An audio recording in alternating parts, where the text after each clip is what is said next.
Okay, well, I bought another cheap guitar offline, and this is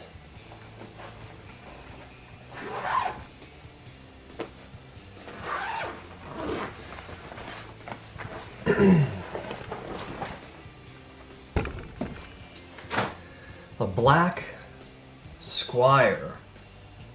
Now, I bought it from a young kid who, yep, clearly had a cat. There's a bunch of little kitty teeth marks in this, and that gig bag smells like a cat. Yeah, it smells like a cat house. But I thought that it was a good base from what I saw online in the pictures to, invest the money in. It is a Squier Affinity, crafted in Indonesia, 2008. And the body seems to be in good condition, and this was a guitar I picked up from a beginner, which seems to be the case. And as you can see here, EADGBE is underneath the written on the pick guard. Oh man, even got some little notes here. We got 15, 16, 17 written right there. So we'll be taking care of those things. But one of the things that I thought about, and I asked the kid, hey man, so just out of curiosity, are you getting rid of it because you got something new and better? Or did you just decide that guitar wasn't for you? And the kid, I feel bad, I put the kid on the spot. Definitely it was a teenager. And I didn't mean to, I'm forgetting I'm not young anymore, I'm an adult. And I might be a little intimidating when I ask questions like that. He's like, oh, I just didn't have time anymore. And I play video games and hang out with my friends and, do sports and, just all kinds of... he just didn't want to say that he's giving up on his guitar journey. And no judgment, because I gave up on my guitar journey plenty of times over the years. So I'm looking at this guitar and I'm thinking, just like my previous videos had stated, I understand why the kid probably gave up. He said he just didn't have time for practice anymore. Well, I wouldn't have time for practice either if I could fly a plane underneath my string height. I'd be so sick of it, I wouldn't want to make time for it. Oh my gosh, the tension, it's just so hard to kind of get some cowboy chords going down in there. There's a good distance to press them down. And down here, I mean, I can almost fit my finger underneath the string.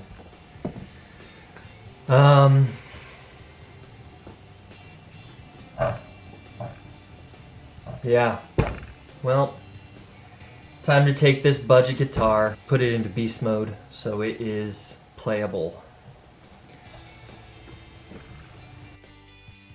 Okay, now on to removing all of the strings. I loosen all of the string tension before I clip them so that one doesn't come flying back and smack me in the eye.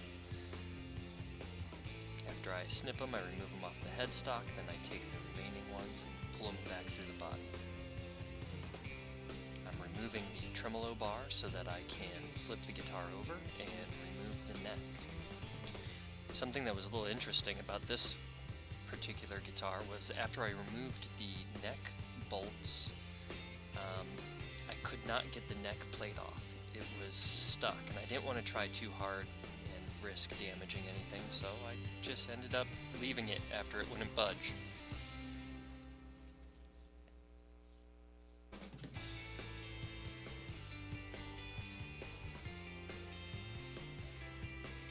Now I'm removing all of the pick guard screws so I could take the pick guard off.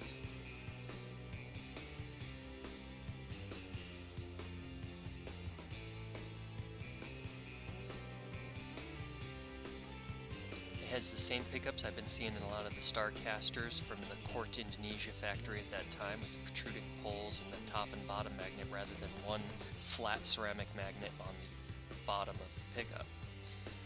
It also had the shielded interior, which I liked, and the ground lug going to it. I'm removing the wires from the output jack, and then I'm taking the back cavity cover off so that I can do the same thing, remove the ground wire from the tremolo claw, and then that will finally release the pick guard.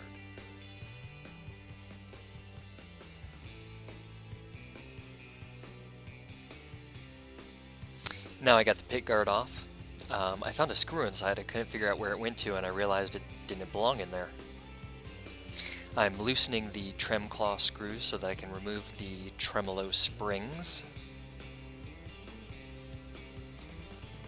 I noticed something about this guitar. The interior pickup cavity was shielded with paint, and it had another one of those ground lugs like the previous Starcasters that I've been seeing. So the Court factory during like 08 and 09 was shielding the interior cavity. I wonder how long that they had done that. After the pickup cover is off and all the hardware is removed for the most part, I give it a wipe down just to get rid of all the grime and smudges to see what I'm dealing with. And the body was pretty clean.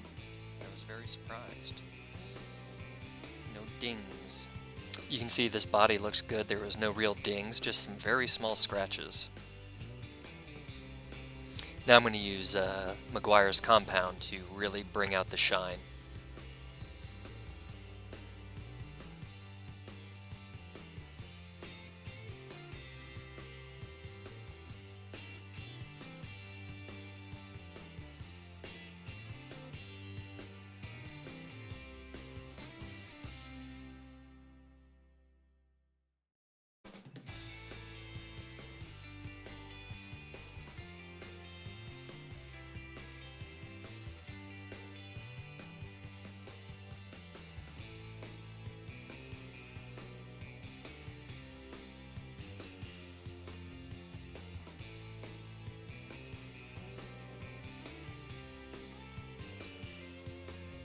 Now that we're done polishing the body, it's time for the neck.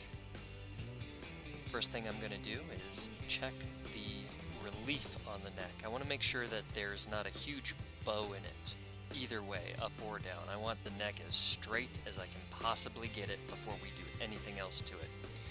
The truss rod cover was really dusty, so I had to clean that out. Then I get the proper tool for the job and I start making my adjustments. The reason we want the neck straight now that it's off the body is that there's no string tension on it. So get it as straight as possible from here. And then I check the frets with a fret rocker to try to find any high frets, and I found one pretty quick. But we want the string straight, or the neck straight, so that the string tension will provide a little bit of relief once it's straight. Also, when we're adjusting the fret levels, we need the neck straight so that we can know if it's actually a high fret or not. So then I start leveling all the frets down. After that, I will check all of the frets again with the fret rocker just to make sure. And I did find a couple of high frets still, and I will sand those down individually and get them to the same level as all the rest.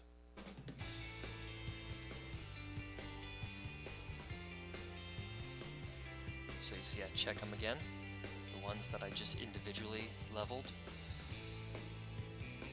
Now it's time to put a crown back on top of these frets. We want them nice and rounded on the very top so that we have as minimal contact point with the string as possible.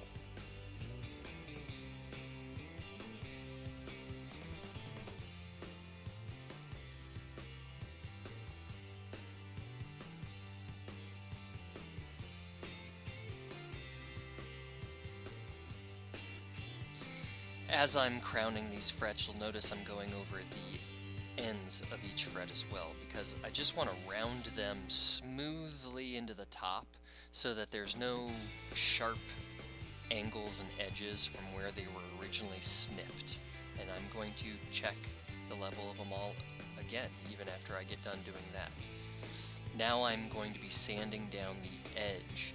This will round off all the frets and make them nice and smooth so there's no sharp edges catching the fingers, and it will also roll the edge of the fingerboard. After all the fretwork's done, I'm hydrating the fretboard with lemon oil, and I want to bring that shine back to it.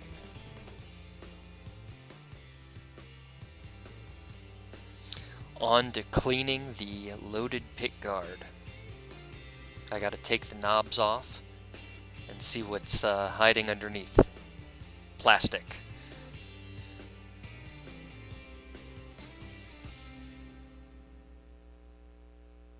After I take the knobs off, I then unscrew the pot so I can get the plastic out of there, and then I tighten the pot back on.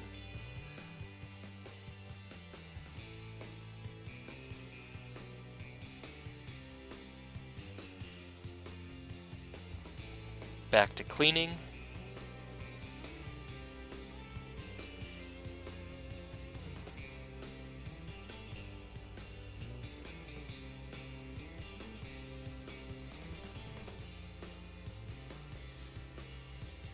Time to replace the knobs. Now on to cleaning the backside. And I want to spray the pots out with deoxit so that they are not scratchy. Also, so that they turn nice and smooth. I'm putting a little bit of deoxit inside the 5-way selector as well, so that doesn't cause me any problems.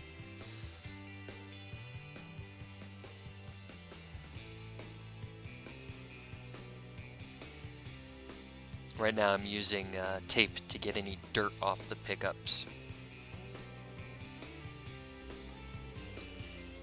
Now it's time to install all the hardware back onto the body. I'm screwing the trem bridge back down, and I'm making sure that there's enough wiggle room so that the bridge can move when I use the bar.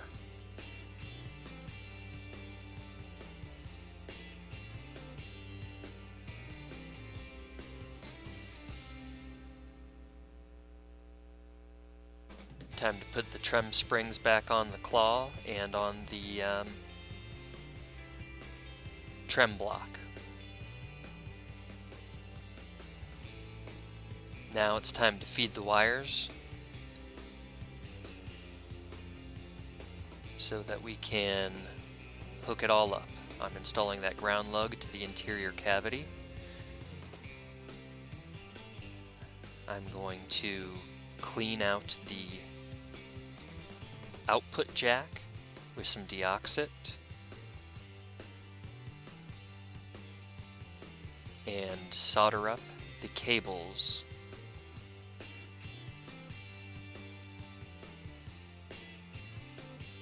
In case anyone's wondering, ground is always what is going to touch the main part of the shaft, and positive is what is going to touch just the head. I'm testing it before I install it to make sure that the pickups work.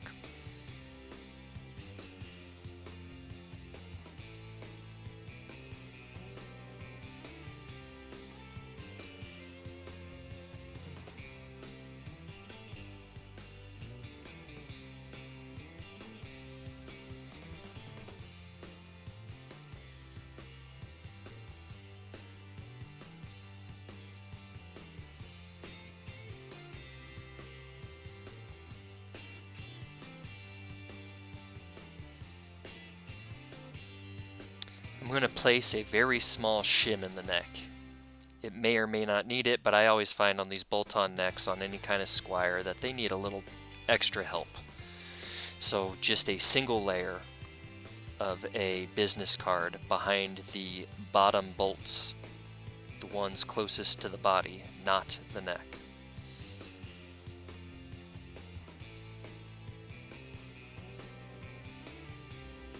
Now it's on to the back side where I am soldering up the ground wire to the trim claw.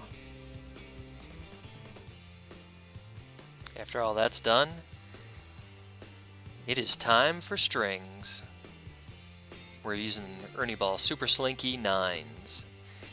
Before I do that, I'm going to add a little bit of this product I just got that is for tuning stability. It is for anywhere that goes on any surface that the string touches. It's like a lubricant that prevents the string from binding up anywhere.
Now that all the strings are on the guitar, it is time to tune them.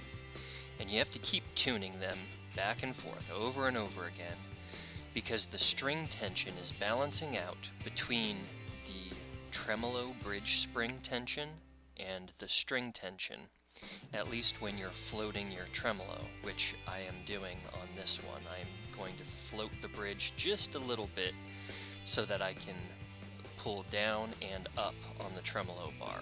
But you have to keep tuning until the strings are balanced with those springs.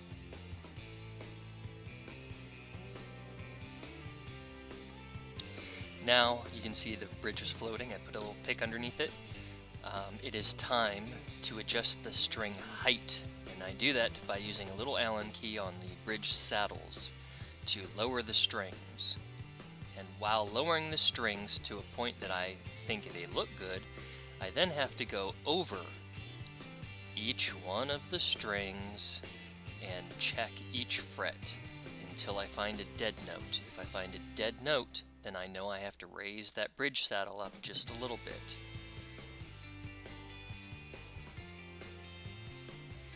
Also, part of the key about doing the action on guitar strings is that you want to match the radius of the fretboard. The fretboard on these Fenders is curved just a slight bit, and so you want to try to match that curvature with your strings. So that way, you don't have all the strings the same height in comparison to the rest of the strings, and then when you go and press them on the board, you'll have some that have more give than others, so you want to match that curvature. Now I'm doing intonation. I've discussed this in past videos, and I will make more in-depth videos about intonation. But you get your string in tune, you check it at its octave 12th fret.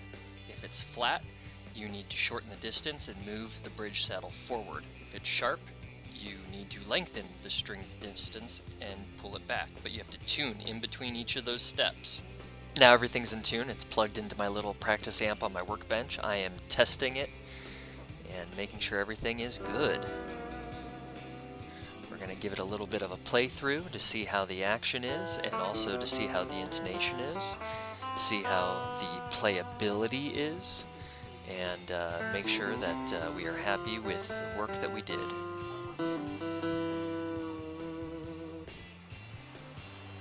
Okay, well,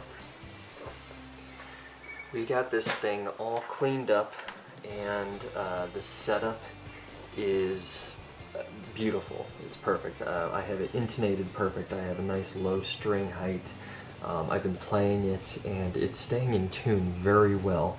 I don't know if that's because of my new product or just the fact that now that it has a setup, and when I say my new product, I'm talking about the tuning lubricant that you put on anything where that a string gets hung up on. So I got that. It's made by Music Nomad. It's like a nut lubricant and anything, anywhere where the string is making a break angle. I don't know if it's that or if it's just the setup that this Squier took, but it's perfect. It has a slight floating bridge that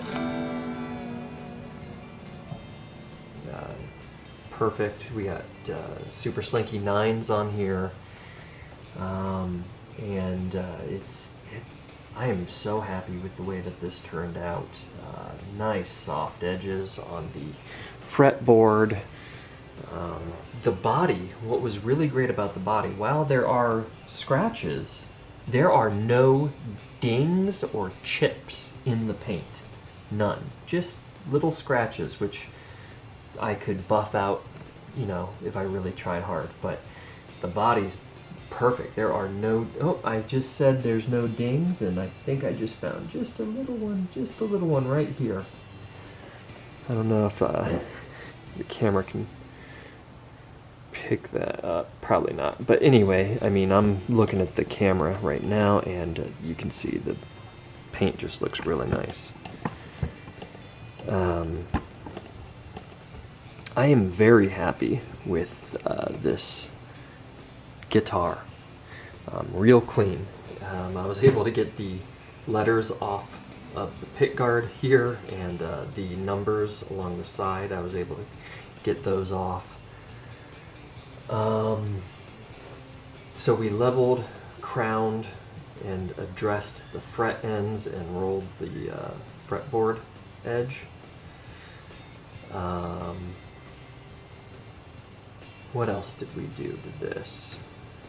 We cleaned everything. We shimmed the neck. I knew it was going to need that. It just seems that a lot of the budget guitars, even when you get the neck straight, you just kind of need to put just the smallest little sliver of like a business card under there. So I just did one. I didn't even fold it. Just one single layer of business card right inside the neck pocket there, behind the back bolts closest to the body.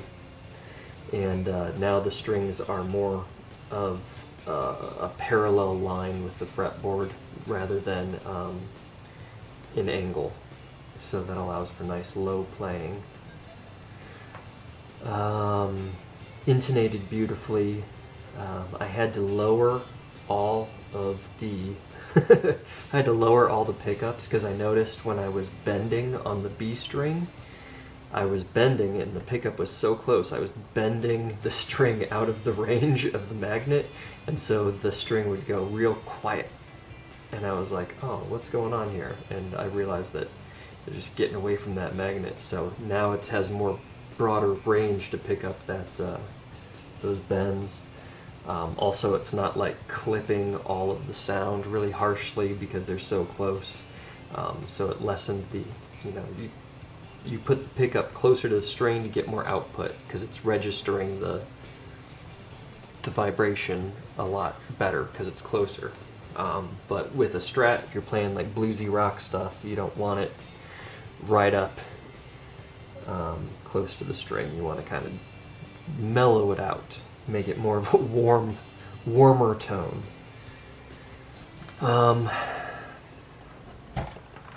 The only thing this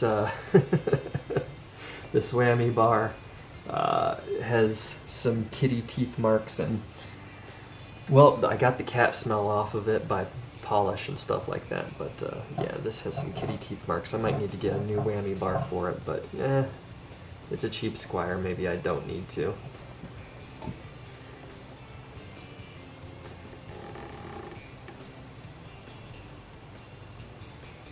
again, the paint and body is really beautiful. The neck, I was really surprised. I really like the grain on the neck. Very cool. So I kept it stock. I didn't upgrade anything. It is 100% stock.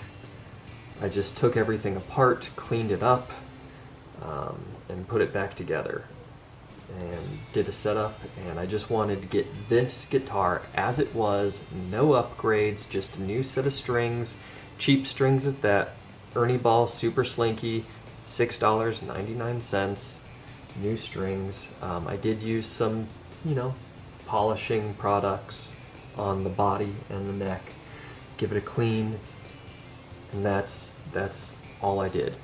Everything is stock, new strings, that's it.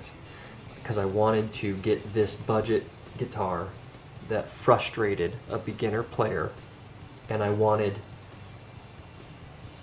to put in all of the labor work that these things don't get from the factories. The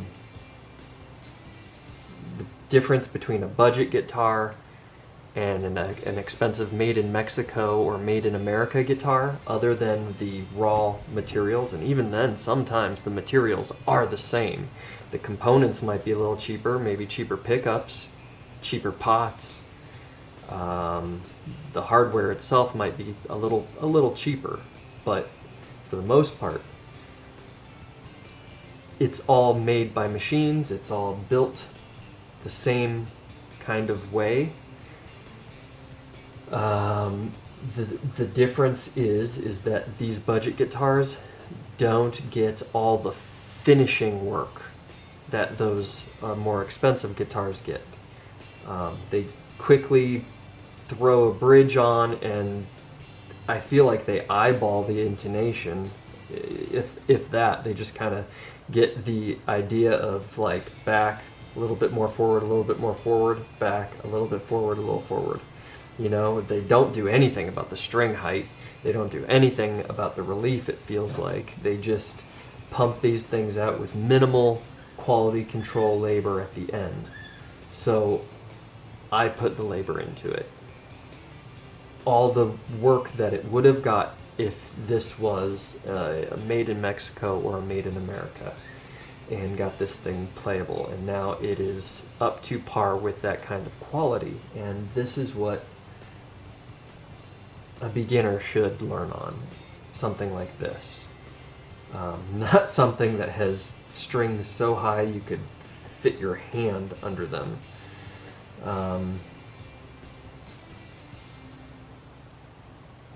Yeah, this, that's why I call it budget to beast. I mean, this thing is, you'll probably won't be able to tell the string height, but you'll notice that the string is pretty parallel. It's not at a drastic angle away from the neck. It runs nice and true, parallel, rather than having a huge angle you could stick your whole hand under. So let's see here.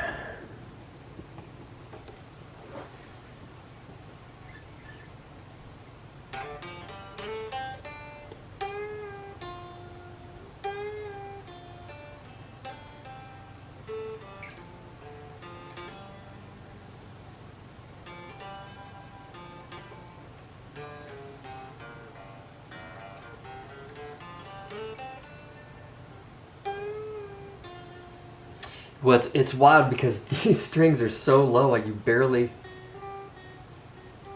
have to touch them. And the bends between the low action and these super slinky nines, it feels so good to play.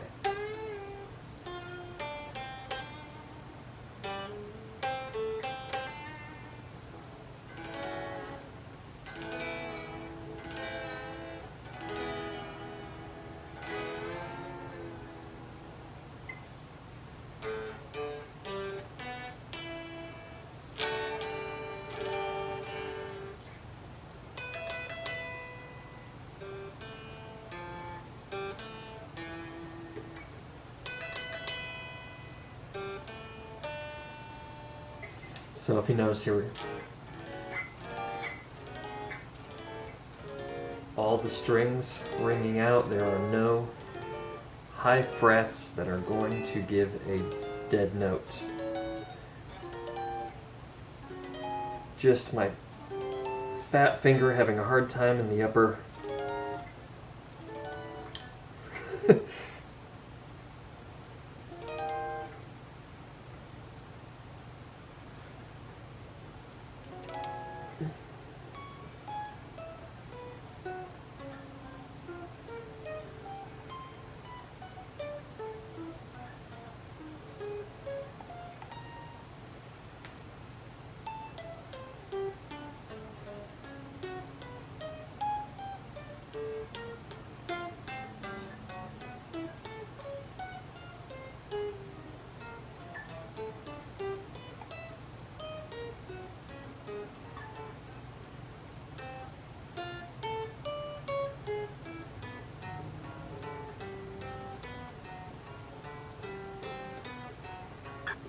This is what a beginner should play on, because it effortlessly I can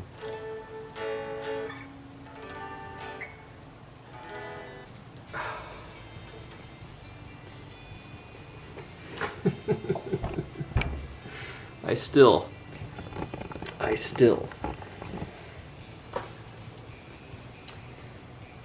just get so happy and surprised and delighted with a good setup. Like, I'm in disbelief that, oh my god, a guitar can play and sound this good. Because my whole life I dealt with the frustrations of guitars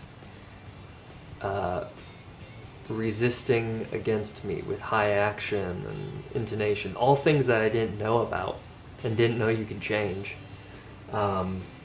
But like I said, you know, I had a Squier. That was my first beginner guitar when I started learning, and I didn't know that, like, it could be better. I just thought this is how it is. I didn't know that, like, I didn't have to press as hard as I was pressing on the strings, because the string action was so high. I didn't know that once I, you know, probably got above the 5th fret, that my intonation was probably way out of whack. And that my intonation was probably out of whack anyway because of how high the strings were. I didn't know that a guitar could feel so effortlessly playable, and then the only restricting factor is your own skill, in which you need to practice on.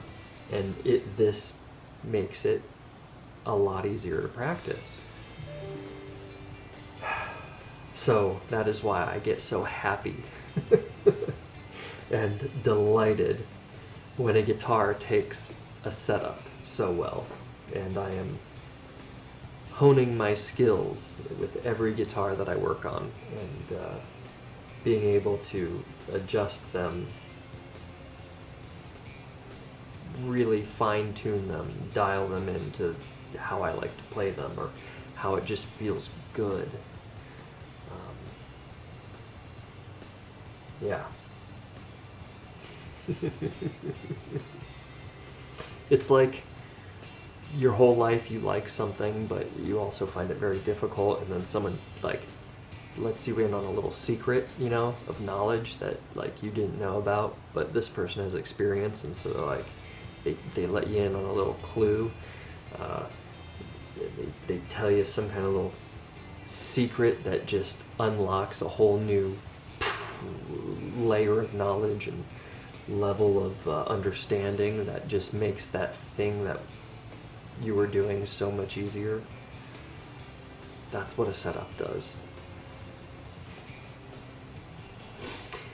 Alright, I might do more videos with this if I decide to do any kind of upgrades, but quite honestly, I think I'm going to keep it stock. I really enjoy the black with the single ply white pick guard. I like that the pick guard has aged a little bit, so there's a little bit of difference in the color. I love the fretboard. It's, you know, a really pretty material that's really smooth, relatively tight grain. I don't think it's rosewood. It's probably some kind of composite made to look like rosewood. But it's pretty, it's smooth, it's nice. And yeah, I think I might just keep this thing stock.